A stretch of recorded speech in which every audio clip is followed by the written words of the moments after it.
मुख्यमंत्री पद की शपथ लेने के बाद मुख्यमंत्री योगी आदित्यनाथ ने जो अहम फैसले लिए हैं उसमें एक महीने में योगी आदित्यनाथ के द्वारा सारी चीजों को एक तरीके से फिक्स करने की कोशिश की गई है और अब ये फैसले विरोधियों को कहीं ना कहीं चुप भी करवा रहे हैं। पिछले 30 दिनों में योगी सरकार ने कई ऐसे फैसले लिए हैं जो कि एक सीएम और नेता के तौर पर योगी आदित्यनाथ की अलग पहचान बनाते हैं। अब सीएम बनने के बाद सीएम योगी ने मंत्रियों और अधिकारियों को सख्त निर्देश दिए कि अपने शाही खर्चे पर रोक लगाएं।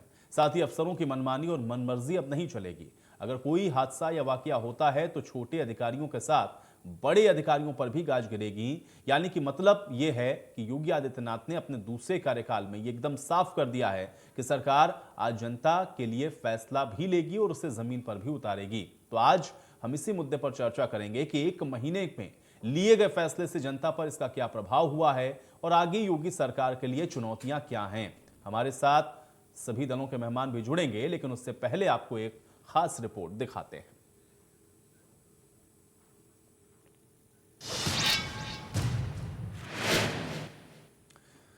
तो योगी सरकार ने पिछले एक महीने में कौन से अहम फैसले लिए हैं, आइए इस रिपोर्ट के जरिए आपको दिखाते हैं।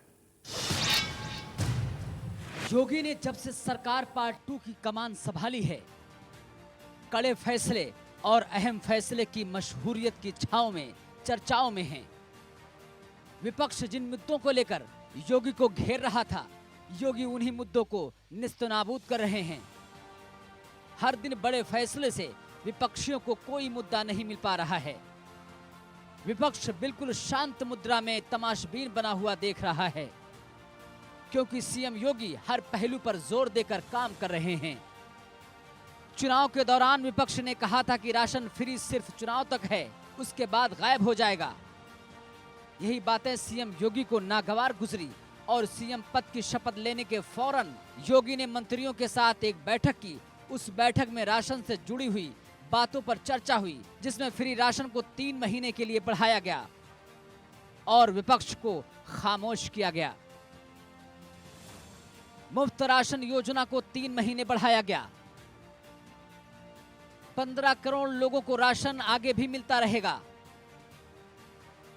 भ्रष्टाचार लापरवाही करने वाले अधिकारियों पर चला चाबुक। डीएम सोनभद्र और एसएसपी गाजियाबाद सस्पेंड किए गए। 200 करोड़ से ज्यादा की अवैध संपत्ति ध्वस्त या जब्त की गई। 25 माफिया डीजीपी ऑफिस और 8 शासन की तरफ से चिन्हित किए गए थे।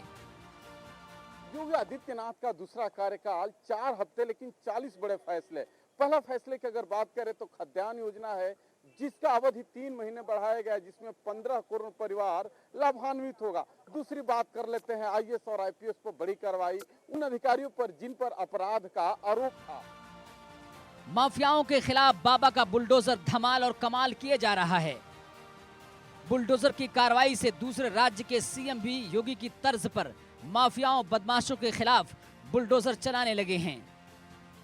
योगी अगर कानून व्यवस्था को चुस्त रखने के लिए बुलडोजर चलवा रहे हैं तो शिक्षा के लिए अहम कदम उठा रहे हैं। रोजगार के लिए नई पहल और नए जतन कर रहे हैं। श्रावस्ती जिले से स्कूल चलो अभियान की शुरुआत की। कम साक्षरता वाले जिलों पर खास फोकस किया। 2 वर्ष के अंदर 10 लाख करोड़ रुपए के निवेश का लक्ष्य। औद्योगिक निवेश को बढ़ावा देने के लिए खाका तैयार। पुलिस बल के लिए 86 राजपत्रित पदों को मंजूरी मिली। 5295 अराजपत्रित नए पदों को शासन की मंजूरी मिली। योगी आदित्यनाथ का दूसरा कार्यकाल 4 हफ्ते, लेकिन 40 बड़े फैसले। एजुकेशन के मामले में जो जनपद फिसिडी साबित हो रहा था, वहां से स्कूल चलो अभियान, बड़े बड़े अपराधियों पे कार्रवाई की बात करें, 200 से अधिक करोड़ की संपत्ति उन माफियाओं की जब्त किया गया है, जिनको डीजीपी ऑफिस के तरफ से चिन्हित किया गया है। नए 25 अपराधियों को भी, माफियाओं को भी डीजीपी ऑफिस के तरफ से चिन्हित किया गया। माना जा रहा है कि 4 हफ्ते में 40 बड़े फैसले हो सकते हैं, तो बाकी दिन बाकी है। और भी दिन जो होगा योगी आदित्यनाथ का, वो बड़ा फैसला होगा जिसमें सीधे सीधे जनता को लाभ मिलेगा। शिक्षा, रोजगार, निवेश पर अगर जोर है तो महिलाओं की सुरक्षा पर भी सीएम योगी की नजर इनायत खास है। सीएम योगी ने जनता के लिए दरवाजे 24 घंटे खुले रखने का अहम फैसला किया। इस पहल को आगे बढ़ाने के लिए जनता दरबार फिर से शुरू की। महिला सुरक्षा के लिए विशेष अभियान चलाने के निर्देश। एंटी रोमियो दस्ता फिर से शुरू किया गया। सीएम आवास पर जनता दर्शन की वापस शुरुआत की गई। हर दिन सरकार के एक मंत्री जनता की सुन रहे हैं समस्याएं। मिर्जापुर, वाराणसी और गोरखपुर का दौरा कर समीक्षा बैठक की। तहसीलों में फायर टेंडर की सुविधा उपलब्ध कराने के लिए काम तेज। ग्रामीण क्षेत्रों में 15 मिनट, शहरी क्षेत्रों में 7 मिनट में रिस्पांस देने का समय। इस तरह से योगी की शुरुआत 10 फैसलों से धमाल पूरे सूबे में रही। जनता की समस्या, ग्रामीणों का ख्याल, शहरों की व्यवस्था, युवाओं को रोजगार, रोजगार बढ़ाने के लिए अलग पैरहन, महिलाओं की सुरक्षा जैसे अहम मुद्दों पर फोकस करके योगी ने अपने मिशन को जता दिया कि आगे की राह योगी की कैसे रहने वाली है। सीएम योगी की नीयत साफ है कि यूपी को नंबर 1 बनाना है, फिर चाहे जितना भी काम करने की जरूरत हो। लखनऊ से रजनीश पांडे के साथ bureau report, India news, Uttar Pradesh, Uttarakhand.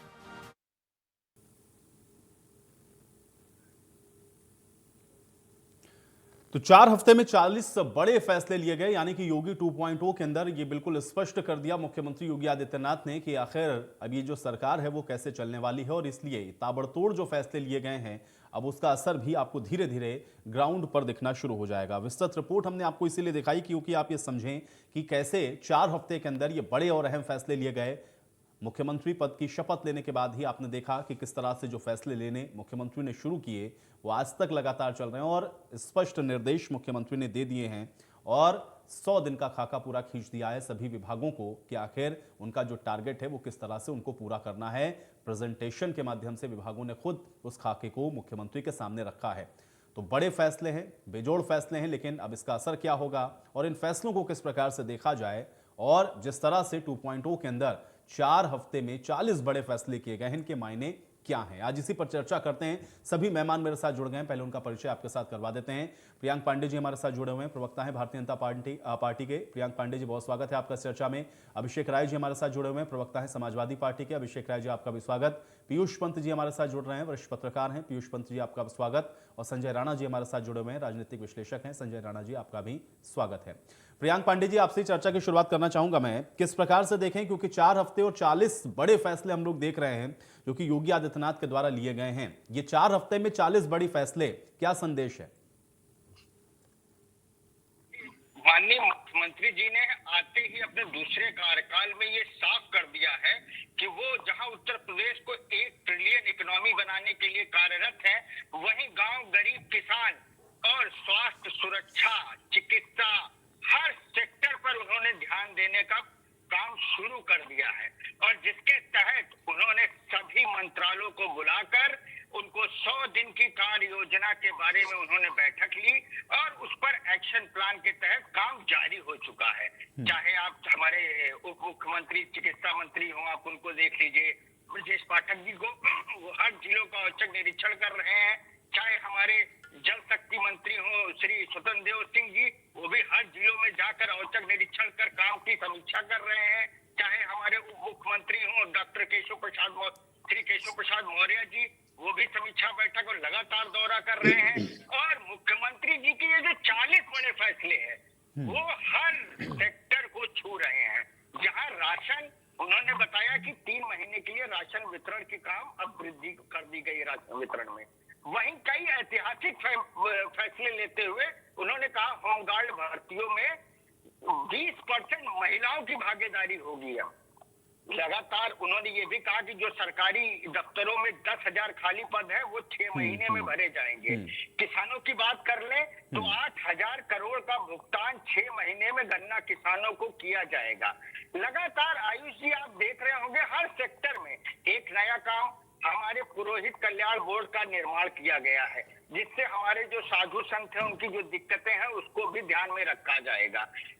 Pakistan से, पूर्वी पाकिस्तान से आए हुए हिंदू, जो 40 हिंदू परिवार थे, उनको 52 साल पहले जो यहाँ हिंदुस्तान आए थे, उनको 1 एकड़ की भूमि उपलब्ध कराई गई कृषि की, जिससे वो हो। और गरीबों के आवास की योजना, उनके रोजगार की योजना, हर सेक्टर पर सरकार। चलिए, कुल मिलाकर आपने ये बता दिया प्रियांक जी कि हर सेक्टर पर काम हो रहा है और संदेश स्पष्ट मुख्यमंत्री ने दिया है, जैसा कि आप बता रहे हैं कि भाई ये काम होना चाहिए, इसलिए 100 दिन की भी कार्य योजना तैयार की गई है। डॉक्टर अभिषेक राय जी, आपका रिएक्शन चाहूंगा। 4 हफ्ते में ये जो 40 फैसले हुए। चित्रांश जी, देखिए, इसमें रिएक्शन देने वाली जैसी कोई बात ही नहीं। अभी योगी सरकार ने दोबारा 2.0 जो करके शुरुआत करी है, आप इनके कार्यकाल देख लेना। इंटर का पेपर लीक होता है और जो पत्रकार उसके बारे में खबर आउट करता है उसी को जेल भेज दिया जाता है। तो ये है योगी 2.0 सरकार। बच्चों के भविष्य के साथ ये खिलवाड़ कर रहे हैं। इनका DIS कितने विलपता में पाया जाता है, उसके साथ क्या कार्रवाई हुई, सबको पता है। प्रयागराज की घटना ले लीजिए, एक ब्राह्मण परिवार के 5 लोगों की हत्या हो जाती है, फिर एक 7 लोगों की हत्या हो जाती है। शाहजहांपुर की घटना ले लीजिए, कितनी घटनाएं गिनाना हम शुरू करते हैं। तो योगी जी जो कहते हैं, जो छलावा उन्होंने दिखाया, उसी छलावे को आगे बढ़ा रहे हैं। आप बिजली संकट,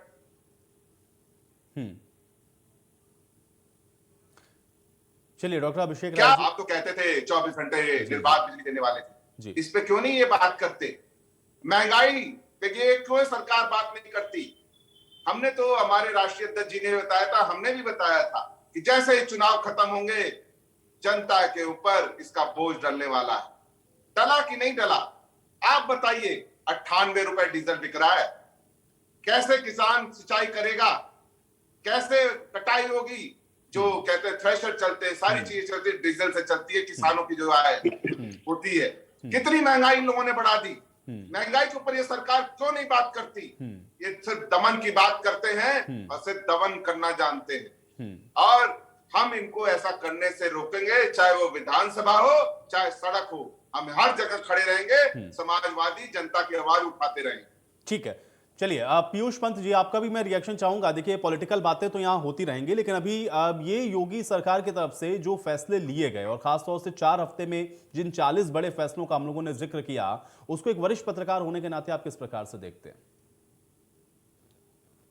अभी तो सिर्फ 30 दिन हुए हैं और ऐसे में अभी पूरी तरीके से आकलन नहीं किया जा सकता, लेकिन जिस तरह की जो फैसले ताबड़तोड़ लिए गए हैं, वो उससे यही दिखाई देता है कि योगी सरकार जो है अपने दूसरे कार्यकाल में भी जो है एक सक्रियता को के साथ आगे बढ़ना चाहती है और तेजी से कामों को करना चाहती है। इसीलिए जो है कि मंत्रियों को भी ये जो है कि इस तरह का टास्क दिया गया कि 1 महीने के अंदर पूरी कार्य योजना बनाइए और उनको फील्ड में जाने का भी जो है ये आदेश दिया गया है कि वहां जाएं, वहां से फीडबैक लें, लोगों से बातचीत करें और उनकी जो दिक्कतें हैं उनको दूर करें। तो निश्चित रूप से काम करने पे लगी है, लेकिन मैं तो ये कहूंगा कि वही कंटिन्यूटी है। जो पहला इनका कार्यकाल था, वही जो बुलडोजर वाली जो इनकी छवि थी, वो उसी को आगे बढ़ाते हुए जिस तरह से बुलडोजर चलाए जा रहे हैं, वो वही कंटिन्यूटी है उसमें जो है। चाहे उसमें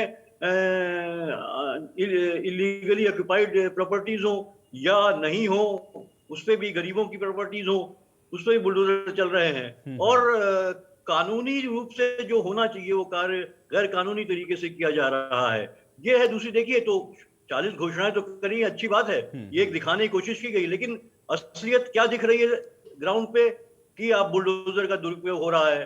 दूसरा जो पेपर लीक का मामला है, वो असली कहानी है इनके दूसरे कार्यकाल की जो है। तीसरा जो है, इलाहाबाद में जिस तरह से हत्याएं हुई हैं, वो है पूरा अपराध बढ़ते चले जा रहे हैं, उस पर कोई कंट्रोल नहीं हो पा रहा है। कानून व्यवस्था इनके पहले जो 5 साल का कार्यकाल था उसमें भी बहुत खराब थी। ये तो आंकड़े जो है कि क्राइम ब्यूरो के भी आए थे कि सबसे बुरा हालात जो थे हत्याओं के मामले में उत्तर प्रदेश सबसे आगे था।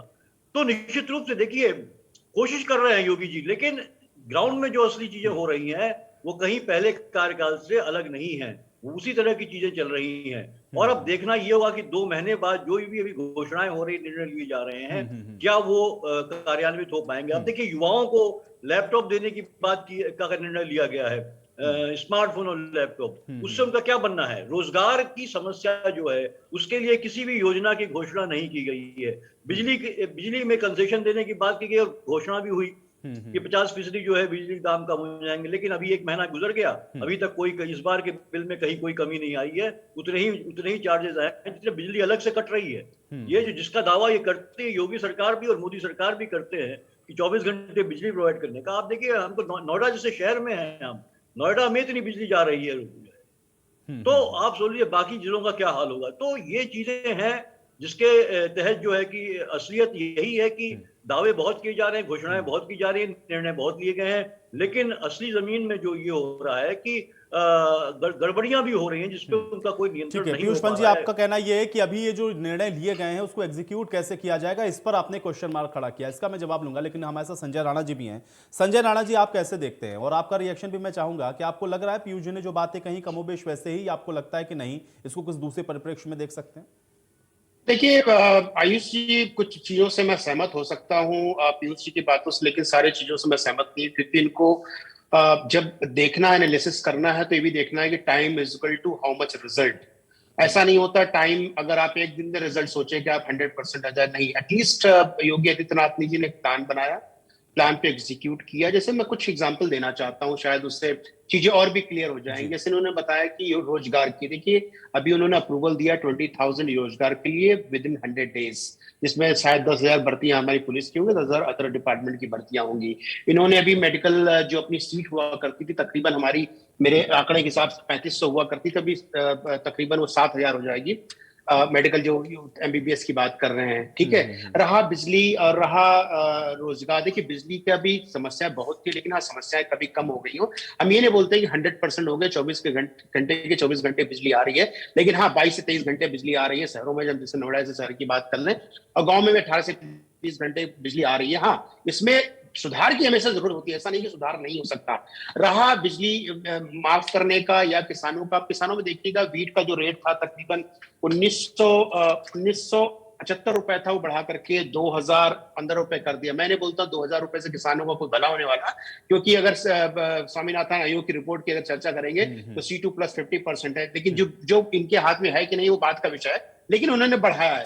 तो हम ये अप्रिशिएट इस बात का करते हैं कि तो थोड़ा सा एफर्ट डाला है, और एक जो ब्लूप्रिंट तैयार किया था आयुष जी, जो हम बार बार डिस्कस करते हैं, उसके तरफ मूव कर रहे हैं। हाँ, कितना पहुंचे हैं उस पर हमें चर्चा करने की जरूरत है। उसमें हो सकता है कि हम एक चीज बता सकें कि भाई आप 30% पहुंचे और आपको 70% और चलना है, लेकिन एक चीज खाका तैयार हुआ है, एक तरह से एक चीज रोड मैप तैयार हुआ है जिसपे इनको चलना है। रहा रोजगार की बातें, तो ये ऐसा गवर्नमेंट कह रही है कि आंकड़े दे रही है कि 2.5 करोड़ रोजगार इन लोग तैयार करेंगे वन डिस्ट्रिक्ट वाला प्लान से, ओईडीपी से। लेकिन उसके अलावा भी इन्वेस्टमेंट की बात हो रही है कि तकरीबन 10 लाख करोड़ का इन्वेस्टमेंट उत्तर प्रदेश में आएगा। अभी मॉरिशस वाली समिट हुई, तो मैं इससे सहमत नहीं जो मॉरिशस वाली समिट हुई है, कि मॉरिशस ऐसा कोई बहुत बड़ा देश नहीं है जो इन्वेस्टमेंट कर सके।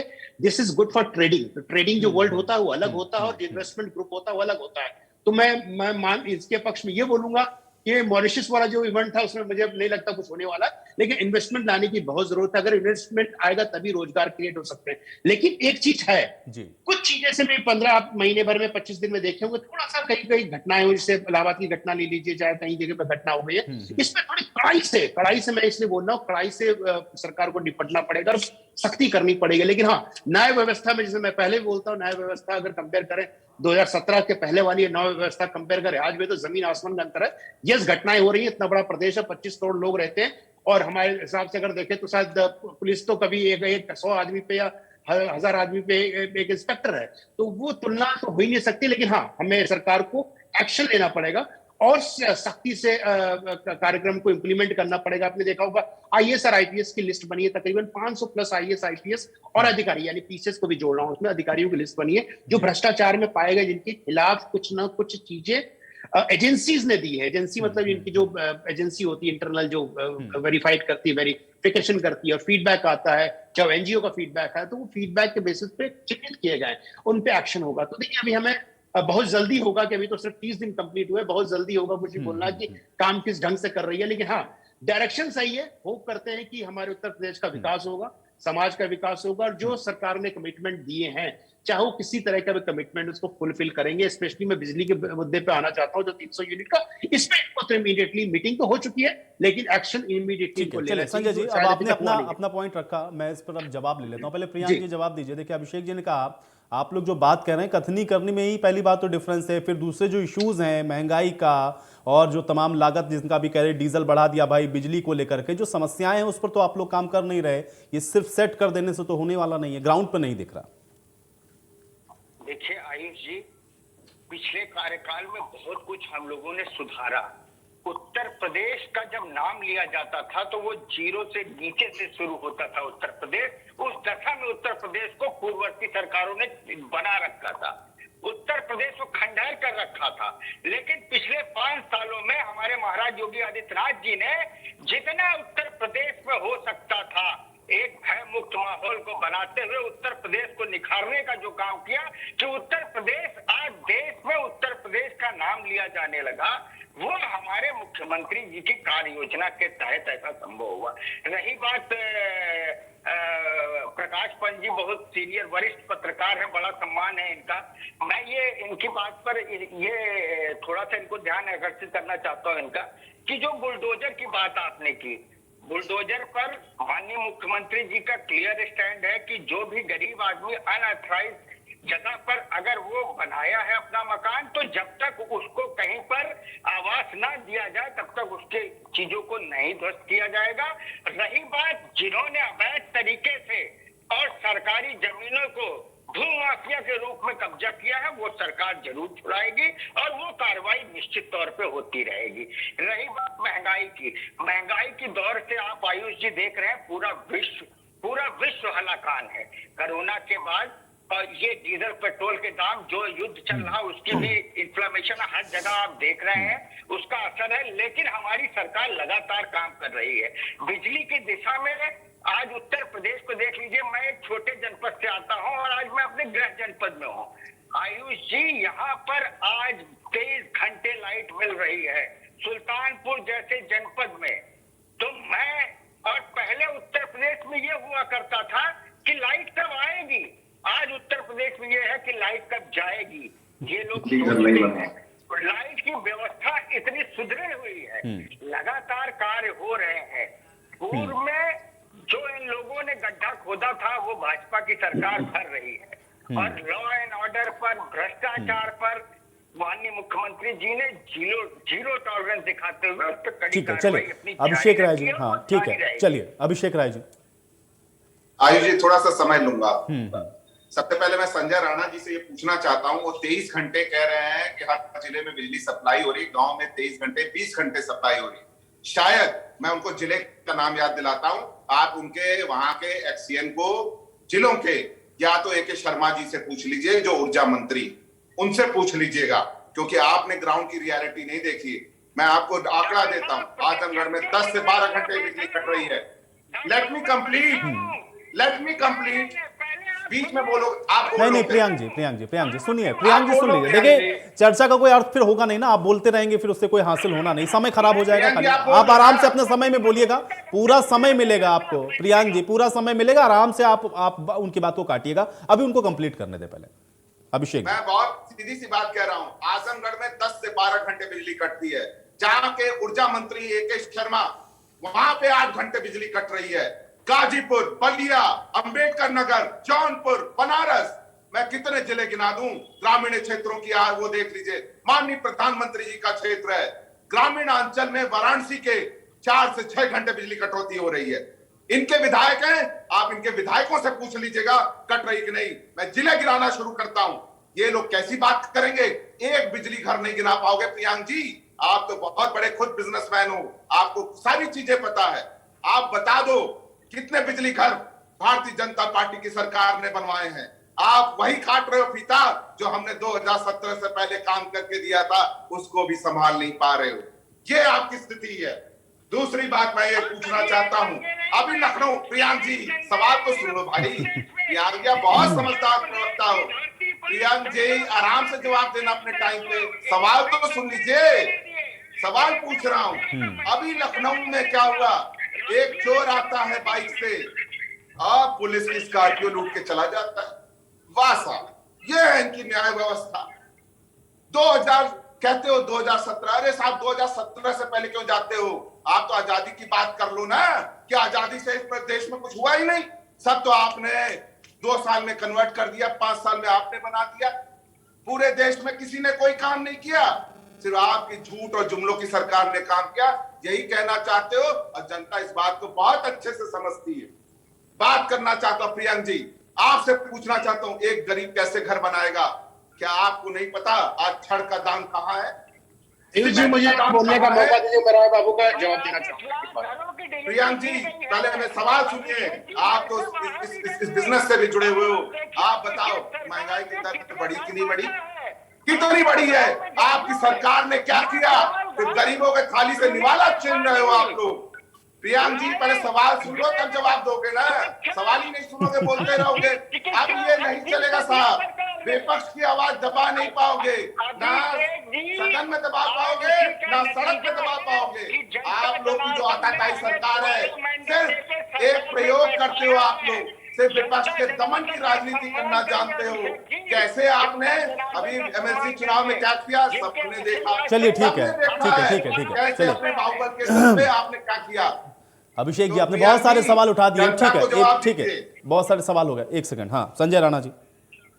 देखिए अभी राय बाबू ने हमारे राय डॉक्टर साहब ने बोला कि मैंने बोला है कि 20 घंटे, मैंने 18 से 20 घंटे छोटे टाउन में बोला, और बड़े शहरों में मैंने बोला है तकरीबन 23 घंटे 22 घंटे बिजली आ रही है। मैं अभी बनारस में था, मैं बलिया का रहने वाला हूँ, बनारस में था, मेरे कई जगह पे गांव में जाता रहा, तो मैंने तो नहीं देखा। हो सकता है समाजवादी सरकार में समाजवादी पार्टी के किसी नेता के यहाँ कट जाती है तो मुझे नहीं आइडिया है, लेकिन जनता बड़ी खुश है। नंबर 1। नंबर 2, आपने बोला कि कितने पावर स्टेशन बनाए। देखिए सर, ऐसा है कि आपने भी कोई पावर स्टेशन नहीं बनाए थे, सबके नाम मैं गिना देता हूँ। जो अपग्रेडेशन के प्लान चल रहे हैं उसका डिटेल्स भी आपको दे देता हूं, अगर चाहिए तो आपको एक बिंदुवार तरीके से एक पावर स्टेशन का नाम, उसकी कैपेसिटी कितनी इंक्रीज हो रही, चाहिए इस गवर्नमेंट जो 2017 के बाद इंक्रीज हो रही, सारे डेटा दे देता हूं। और उसमें बहुत बड़ा, सबसे बड़ा तो पावर स्टेशन बन रहा है कानपुर में, पंचमी में बन रहा है, जो 660 मेगावाट का बन रहा है। पूरा पावर स्टेशन ही बदल दिया जाता है।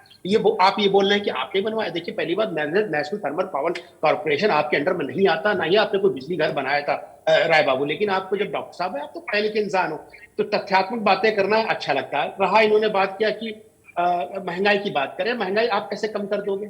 महंगाई आप उत्तर प्रदेश गवर्नमेंट कैसे कर देगी? देखिए पेट्रोल, मैं मानता हूं बीजेपी की गवर्नमेंट यानी सेंट्रल और स्टेट गवर्नमेंट मिलकर काम कर सकती है। मैं अपने पेट्रोल और डीजल से होता है, पेट्रोल और डीजल ऐसा नहीं कि हिंदुस्तान में सिर्फ बढ़ा हुआ है, नो डाउट हिंदुस्तान में बढ़ा हुआ है, हम सब परेशान है, आप ही नहीं परेशान हो, हम सब परेशान है। उसमें मैं हूं चाहे आयुष भाई हो, कोई भी आदमी हो, उसके लिए मैं आपके पीछे बिल्कुल नहीं बोला सर। इसको किस तरह से आप कम कर सकते हो? आपके पास कोई उपाय है?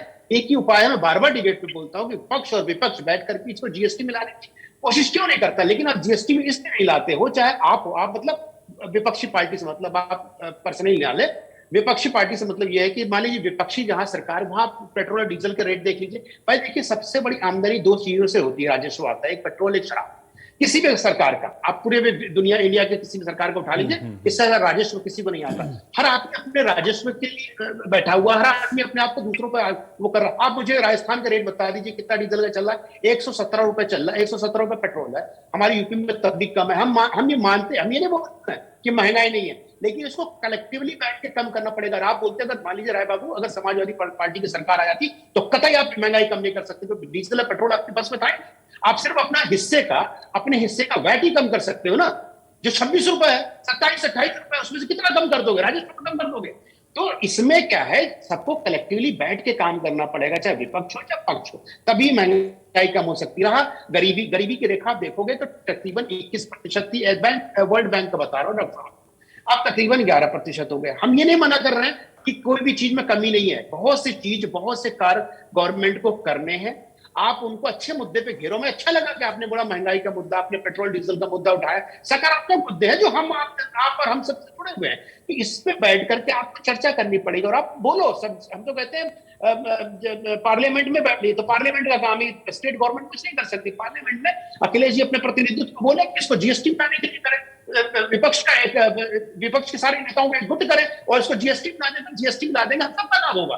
नो डाउट राजस्व कटेगा सरकारों का, नुकसान होगा सरकारों का। सेंट्रल गवर्नमेंट को भी कम करना चाहिए, क्योंकि देखिए इतना अभी जो रेट कम हुआ है, रशिया से हमें क्रूड ऑयल ले रहे हैं और काफी डिस्काउंटेड प्राइस मिल रहा है। और जो पहले बोला जाता है कि सरकार बोल रही थी कि हमें कितने लाख 20,000 लाख करोड़ का बॉन्ड भरा दिया, ये कर दिया, वो अब सब कवर हो चुका है। कोरोना भी चला गया है, देखिए कोरोना भी चला गया। आपको मान सकता है कि आप खर्चे के लिए पैसे चाहिए थे आप नहीं, लेकिन संजय जी सवाल इसलिए भी उठा ना, क्योंकि जब हम लोग इलेक्शन वाला पीरियड देख रहे थे ना, तो उस समय तो 1 भी रुपया नहीं बढ़ा। अगर इसी तरह से चल रहा था, हमारे कंट्रोल में नहीं है, हमारे कंट्रोल में अगर नहीं गवर्नमेंट ये कहती है तो उस समय पे बढ़ना चाहिए था, लेकिन कंट्रोल हो सकता है, इसलिए तो सवाल उठाना लाजमी है। बिल्कुल सर, बिल्कुल। हमें ये थोड़ा सा डाउट है, जब गवर्नमेंट बोलती है मेरे कंट्रोल में नहीं है, तो थोड़ा सा मुझे हास्यास्पद लगता है, क्योंकि गवर्नमेंट कंट्रोल में सब कुछ हो सकता है। ठीक है, इन्होंने सब्सिडी हटा दी है, लेकिन दे सकते हैं। कितने हजार करोड़ का फर्क पड़ेगा?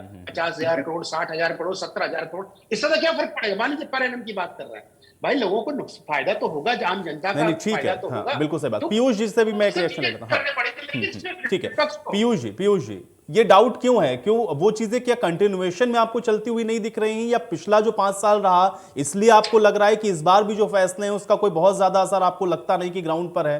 कैसे आप मतलब इसका आकलन कर रहे हैं पीयूष पंत जी? नहीं, देखिए मैं आकलन ये कर रहा हूं कि अभी समय बहुत कम है। 30 दिन के समय में आप बहुत ज्यादा काम नहीं कर सकते, इसलिए आप आकलन नहीं कर सकते।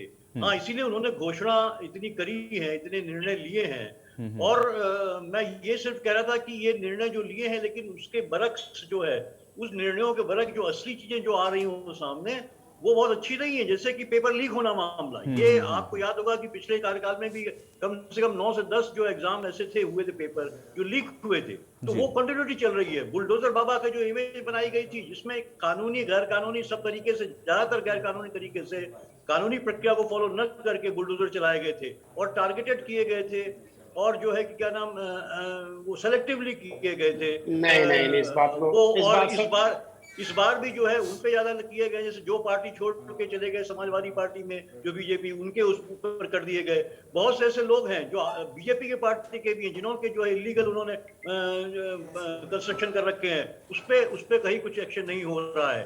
ये इस संदर्भ में मैं कह रहा था। और ये हकीकत तभी आएगी जिस तरह से क्राइम बढ़ रहा है लगातार। आपने इलाहाबाद की घटनाएं आप देख लीजिए, लगातार इसके पहले आगरा में भी हुई थी। और तो इस तरह से जो वो चीजें अभी जो ग्राउंड में दिखाई दे रही हैं, बाकी जो निर्णय लिए गए हैं वो स्वागत योग्य है, लेकिन उस पे जब तक कि वो ग्राउंड पे नहीं इंप्लीमेंट होंगे, हम उसकी समीक्षा नहीं कर पाएंगे। लेकिन जिस तरह से पिछले कार्यकाल में था, देखिए बहुत नौकरियों के वादे किए गए थे, 20,000 नौकरियों के वादे किए गए थे, 2 लाख नौकरियों के वादे किए गए थे कम से कम, और कुल अंत आते आते चुनाव के समय कहा कि 20,000 नौकरियां दी हैं हमने।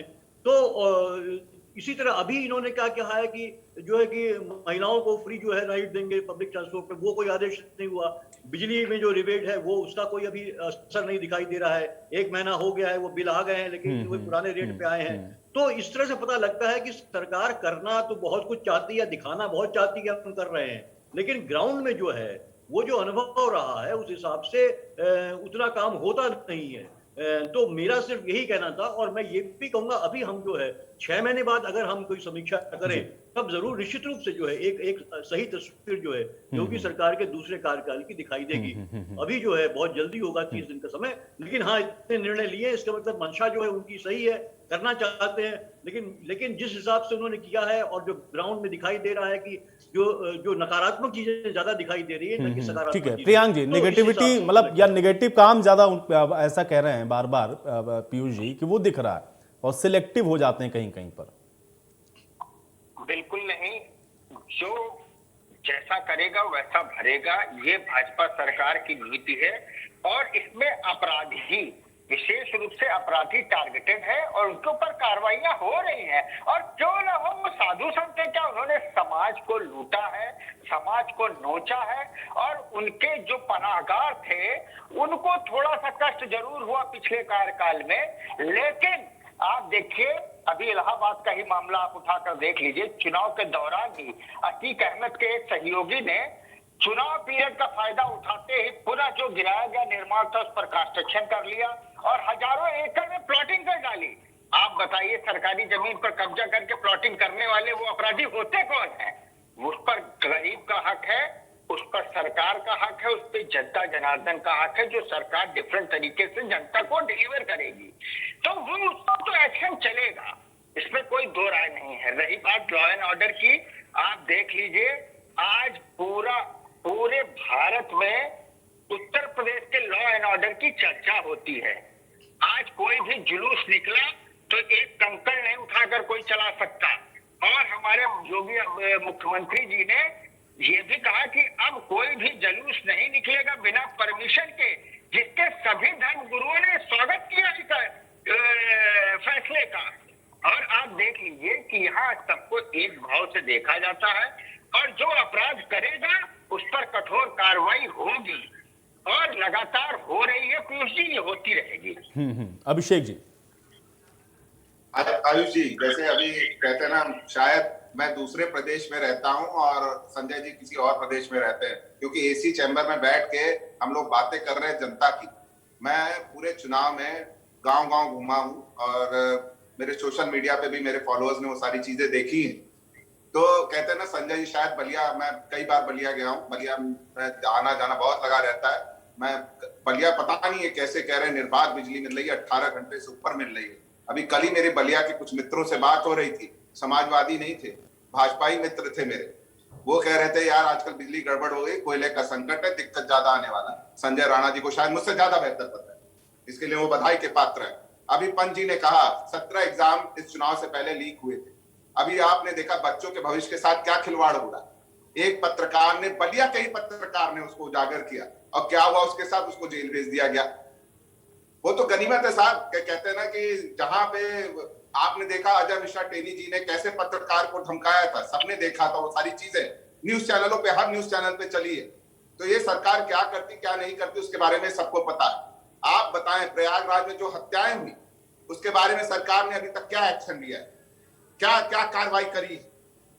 आप ये बताने के लिए इनके पास वो नहीं। मैं कहता हूं, अभी कह रहे थे महंगाई सरकार कैसे कम कर सकती। साहब अगर आप महंगाई नहीं कम कर सकते, जनता का दुख दर्द नहीं कर सकते, तो आपको सत्ता में बने रहने कोई अधिकार नहीं। इस्तीफा दे दीजिए और नए से फिर सिरे से चुनाव।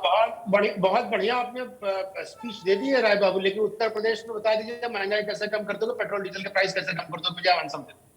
आप भी पढ़े लिखे डॉक्टर साहब हो, बताओ कितना परसेंटेज कम कर दो, कितना टैक्स उत्तर प्रदेश गवर्नमेंट भरती है पेट्रोल डीजल पे, यही बता दीजिए। चलिए छोड़ जाने की। हेलो अभिषेक जी, कट गया। चलिए अभिषेक जी से शायद हमारा संपर्क टूट गया है।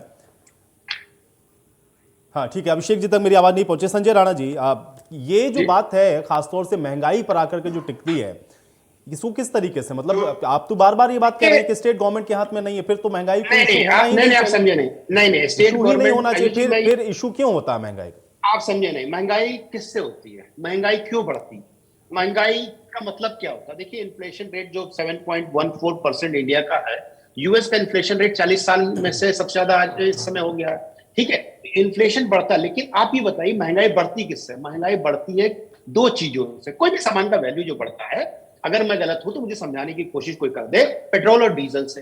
पेट्रोल डीजल का प्राइस कैसे कम कर सकते हैं? देखिए 80% हम बाहर से आयात करते हैं सब चीजों को, हमारे यहाँ खुद का मैन्युफैक्चरिंग नहीं होता है, खुद प्रोडक्शन नहीं करते, हम दूसरों पे डिपेंड होते हैं। तो इस पे जो चर्चा करना है, तो इसमें तो आपको अपोजिशन को भी आना पड़ेगा कि भैया अगर मेरे को क्रूड ऑयल और सब कुछ मिला के 35 रुपए का पड़ रहा है, बाकी 56 रुपए या 60 रुपए जो भी हम ले रहे हैं वो हमारा टैक्स है, सेंट्रल और स्टेट का 50-50% होता है। तो भैया आप कितना कम करोगे, हम कितना कम करेंगे, इसमें तो कलेक्टिव बैठना पड़ेगा। आयुष जी, आप ही के डिबेट में कई बार बोला है कि जीएसटी में क्यों नहीं लाते उसको, आप लोग डरते क्यों? हम कहते हैं बीजेपी को भाड़ में जाने दो, बीजेपी गवर्नमेंट कुछ नहीं कर रही, बेकार है। हम कहते हैं जितनी विपक्षी पार्टी है, जो विपक्षी रूल स्टेट्स हैं, वो कलेक्टिवली सामने आए, जैसे पार्लियामेंट में आए, बोले कि मैं अपने स्टेट में मैं डिसीजन लेता हूं एज ए चीफ मिनिस्टर कि हम इसको जीएसटी में चाहते हैं। भाई जीएसटी का पैनल पे डिस्कशन होता है, उसमें बार बार ये चीजें उजागर की जाती है, लेकिन कोई हाथ क्यों नहीं बोलता? सबको अपने रेवेन्यू पर इम्पैक्ट देखता है। मैं तो बार बार प्रश्न पूछ रहा हूँ, आप राजस्थान का अपने प्राइस बता रहे हैं, मुझे महाराष्ट्र का प्राइस क्यों नहीं बता रहे? आप बंगाल का पेट्रोल का प्राइस क्यों नहीं बता रहे? 127 रुपए है मुंबई में पेट्रोल का प्राइस, क्यों नहीं कम कर रहे हैं? भाई हाहाकार तो आ सके। अब ये 127 रुपए जो पेट्रोल भराएगा, जो सामान उस पर ढो के ले जाएगा, यानी उस पर कैरी करेगा, लॉजिस्टिक्स करेगा, तो भैया वो तो कमाएगा और सब चीज के प्राइस बढ़ जाएंगे। सारा का सारा क्रूड ऑयल से रिलेटेड, यानी पेट्रोल और डीजल ऑयल से ही रिलेटेड है सारी महंगाई का। तो महंगाई तभी कम हो सकती है जब विपक्ष या पक्ष दोनों तो बैठ के चर्चा करें और अपने अपने रेवेन्यू, जो मलाई है, कहते हैं इसको मलाई कह सकते हैं हम, दोनों पार्टी, दोनों लोगों के लिए मलाई है, state revenue plus central revenue. भाई देखिए, जो भी सरकार हमें करोड़ों रुपए का बजट देती है, करोड़ों रुपए की योजना ठीक है, लेकिन संजय जी एक सवाल और उठा। संजय जी देखिए, पीयूष जी ने भी इसको कहा सिलेक्टिव अप्रोच है क्या, या बुलडोजर को लेकर या कार्रवाई उसमें हाँ, मुझे सर 30 सेकंड और दे दीजिए। देखिए, बुलडोजर जो चलता है, कई जितने भी अभी तक मेरे नॉलेज चले, सारे अपराधियों पे चले हुए हैं। रहा बुलडोजर में एक्ट होता है कि किसी के भी ऊपर अगर वो सरकारी जमीन पे कब्जा है तो सरकार को बिना नोटिस दिए, आपको आर्टिकल अगर सेक्शन चाहिए, सेक्शन का नाम बता कर सकता हूं एज एडवोकेट, आपको उस पर बुलडोजर चला सकती, कोई नोटिस की जरूरत नहीं है। लेकिन हाँ, अगर आपको लगता है किसी के साथ अन्याय हो रहा है, ये आप गलत बता रहे हैं, नोटिस होती है। सर आपने 2000 सर आप पढ़ लीजिए 2000 देनी ही पड़ती है, भले ही गलत ऑक्यूपेशन है, लेकिन नोटिस देनी पड़ती है सर। 166 सुनिए सर, सेक्शन 168 ये पार्लियामेंट का भी कानून है सर। आप सेक्शन नहीं सुनिए, आप सेक्शन सुन लीजिए, मैं आपको बता रहा हूँ। 169 बोल में कर लीजिए, 368 348 के आर्टिकल 1 2 3 4 में है, आप बुलडोजर चला सकते हैं बिना नोटिस के। एनीवे, उसमें हम कोर्ट के उसमें नहीं जाना चाहता हूं, लेकिन हाँ, जो इलीगल कंस्ट्रक्शन कर रहा है, तो इलीगल क्यों कर रहा है भाई? मान लीजिए आप या हम पत्रकार महोदय, आप या हम नोएडा में बैठे, चले आप एक्सप्रेस वे पे ठेली लगा लेते, बोलेंगे हमारा हो गया भैया, हम तो करेंगे, हमें 15 दिन का नोटिस दीजिए। एज पर द कानून 15 दिन का नोटिस हमें देना पड़ेगा। 15 दिन का नोटिस देंगे तभी हम हटा सकते, तब तक अपनी रेडी पटरी जो भी बना रखा हूं चलाते रहेंगे। ये कोई तरीका नहीं होता है। हाँ, आपकी बात ये सही है, अगर किसी के साथ भी अन्याय होता है, सेलेक्टिव बात कर रहा हूं। मान लीजिए मैं समाजवादी पार्टी से जुड़ा हूं तो मेरे ऊपर गिरा दीजिए, मैं भाजपा से जुड़ा हूं नहीं गिरा रहा, ये गलत, ये मैं कतई इसको मानने का नहीं है। उस पर आप उजागर कीजिए, हम कहते हैं सरकार को डंडा कीजिए, सरकार के सामने डेटा पॉइंट रख के आइए, सरकार से बोलिए भाई क्या सकते हो। बिल्कुल ये चीज नहीं होना चाहिए किसी के साथ, किसी पार्टी को। देखिए, मेरे विचार अलग हो सकते हैं पार्टी के, मैं समाजवादी हूं चाहे कांग्रेस में हूं, इसका मतलब नहीं कि हमें दमन करने के लिए मेरे घर गिरा देंगे, ये बिल्कुल नहीं होना चाहिए। अगर आपको ये लग रहा है गलत है, तो राजस्थान में जो बुलडोजर चला उस पर कोई क्यों नहीं बोलता? देखिए, हमें क्या ना, हिंदुस्तान में राजनीति आयुषी कल को खुदा ना खास्ता अगर जो राणा जी के घर पे बुलडोजर चल जाता है, तो ये यही सवाल उठाएंगे कि साहब नोटिस नहीं दिया गया हमें, हमारा कहाँ इलीगल ऑक्यूपेशन है, आप बताइए, ये कोर्ट जाएंगे। तो ये जो इस तरह की बातें कर रहे हैं ना सर, देखिए आपने सुना नहीं स्टेटमेंट पूरा, आपने स्टेटमेंट नहीं सुना मेरा, मैंने नहीं स्टेटमेंट सुना मैंने, वही मैं कह रहा हूँ। जब तक अगर मैं जा करके अगर मैं लगा लूं जाके एक्सप्रेस वे में एक रेडी लगा लीजिए, लगा लीजिएगा, आपका गलत है, जिसने लगाया गलत है, नोटिस दी जाएगी आपको, क्या बता दीजिए, क्यों नोटिस दी जाएगी? मैं गलत काम बिल्कुल दी जाएगी, बिल्कुल दी जाएगी, कोई नोटिस बिल्कुल, ये प्रोसेस है, प्रोसेस है, कोई प्रोसेस नहीं है सर। सुप्रीम कोर्ट का सर, हाई कोर्ट का जजमेंट है 2010 का, जाके देख लीजिए। कॉन्स्टिट्यूशन क्या अधिकार देता है आपको? सर मान्यवर आपसे है ना, मैं कॉन्स्टिट्यूशन के बारे में कॉन्स्टिट्यूशन क्या अधिकार देता है? चलिए ठीक है, अब आप लोग के आरोप प्रत्यारोप के बीच में मुझे चर्चा यहीं समाप्त करनी पड़ेगी, मेरे पास समय नहीं। आप तीनों लोगों का शुक्रिया अपना समय निकालने के लिए, आज इस चर्चा का हिस्सा बनने के लिए। तो 4 हफ्ते में 40 बड़े फैसले किए गए हैं, लेकिन ये 40 बड़े फैसले जमीन पर किस तरह से उतरेंगे, ये भी उतना ही महत्वपूर्ण सवाल है और ये देखना बहुत अहम रहेगा। आज सवाल तो बनता है में मेरे साथ फिलहाल इतना ही।